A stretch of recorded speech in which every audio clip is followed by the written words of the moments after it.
ठीक है, चलिए इस एक्सप्लेनर में सीधे डाइव करते हैं और अंग्रेजी टेंसेस यानी काल के उन रहस्यों को सुलझाते हैं जो अक्सर कंफ्यूज करते हैं। सच कहूं तो भाषा के जरिए टाइम ट्रैवल करने के अल्टीमेट चीट कोड्स को अनलॉक करने का ये एक बेहतरीन मौका है। कई बार ग्रामर के नियम थोड़े उबाऊ या मुश्किल लग सकते हैं, लेकिन अगर नजरिया थोड़ा सा बदला जाए ना, तो ये ना सिर्फ बेहद दिलचस्प लगने लगते हैं, बल्कि हमारे कम्युनिकेशन के तरीके को पूरी तरह से बदल सकते हैं। तो बस आज हम ठीक यही करने वाले हैं। आगे बढ़ने से पहले आज के सफर के रोड मैप पर एक नजर डाल लेते हैं। सबसे पहले समय और काल को समझेंगे, फिर वर्तमान यानी अभी हो रही क्रियाएं, उसके बाद भूतकाल यानी जो हो चुका है, फिर भविष्य यानी जो होने वाला है। इसके बाद एक अल्टीमेट मेमोरी ट्रिक देखेंगे और आखिर में एक छोटा सा नॉलेज चेक होगा। तो चलिए शुरुआत करते हैं अपने पहले हिस्से से, समय और काल को समझना। असल में ये टेंस है क्या? इसे बस एक भाषाई टाइम स्टैम्प की तरह सोचिए।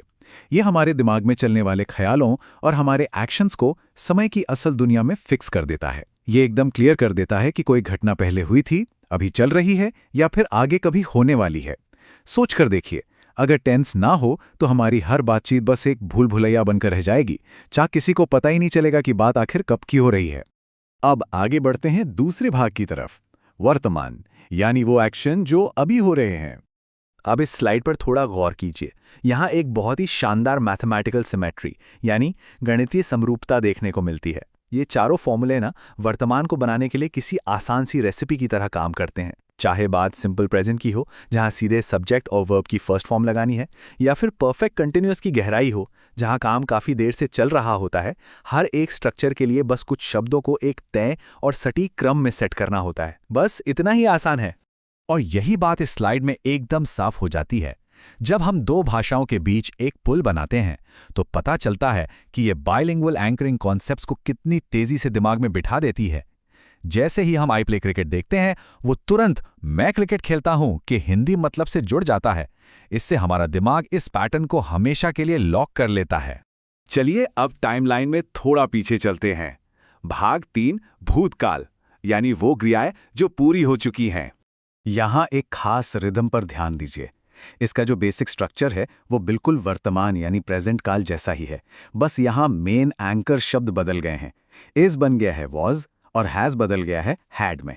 मतलब साफ है, नया टेंस सीखने का ये बिल्कुल मतलब नहीं है कि पूरी तरह से नए नियम रटने पड़ेंगे। बस उसी पुराने फॉर्मूले में समय का चश्मा बदल लेना है। इन बीते हुए वाक्यों को जब हम आमने सामने रखकर देखते हैं, तो पुरानी यादों को सही तरीके से बताने के लिए जो स्ट्रक्चरल बदलाव चाहिए, वो एकदम शीशे की तरह साफ हो जाते हैं। भूतकाल सिर्फ बीता हुआ कल नहीं है, ये वो नींव है जिस पर हम अपनी कहानियां टिकाते हैं। यहां देखिए कि कैसे सिर्फ एक वेंट या वर लगा देने से पूरी कहानी का वक्त ही पलट जाता है। अब टाइम मशीन को पूरी तरह से आगे की तरफ घुमाते हैं।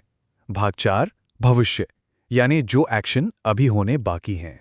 फ्यूचर की बात हो तो सबसे अहम टेक अवे एक ही है, एक बेहद पावरफुल शब्द विल। इन चारों फॉर्मूलों में विल का इस्तेमाल ये गारंटी देता है कि बात पक्के तौर पर आने वाले कल की हो रही है।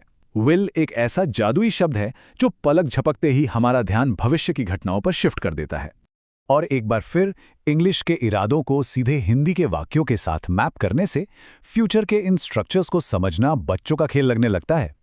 ये क्लैरिटी हमें अपनी भविष्य की योजनाओं, उम्मीदों और इरादों को बिना किसी कंफ्यूजन के एक्सप्रेस करने की ताकत देती है।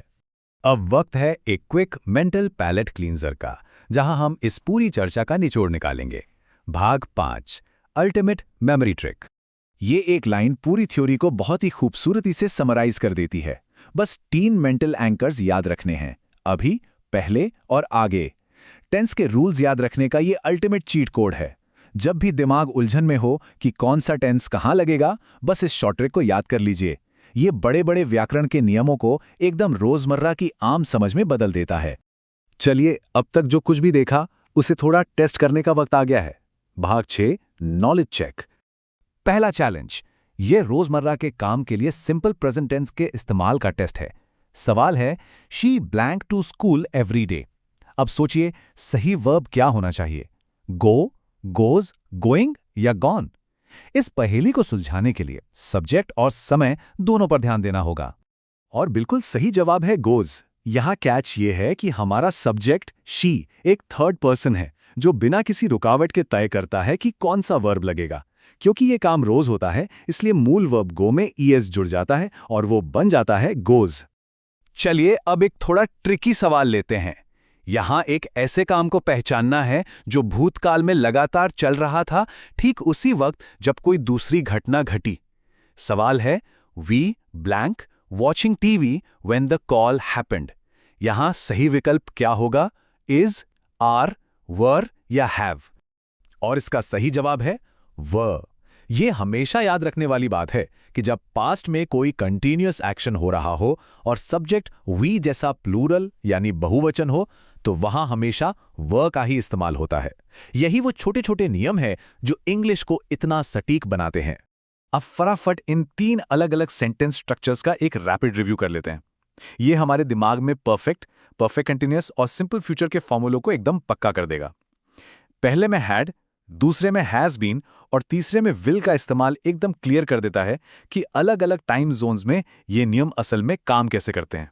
इस एक्सप्लेनर को एक गहरे विचार के साथ खत्म करते हैं।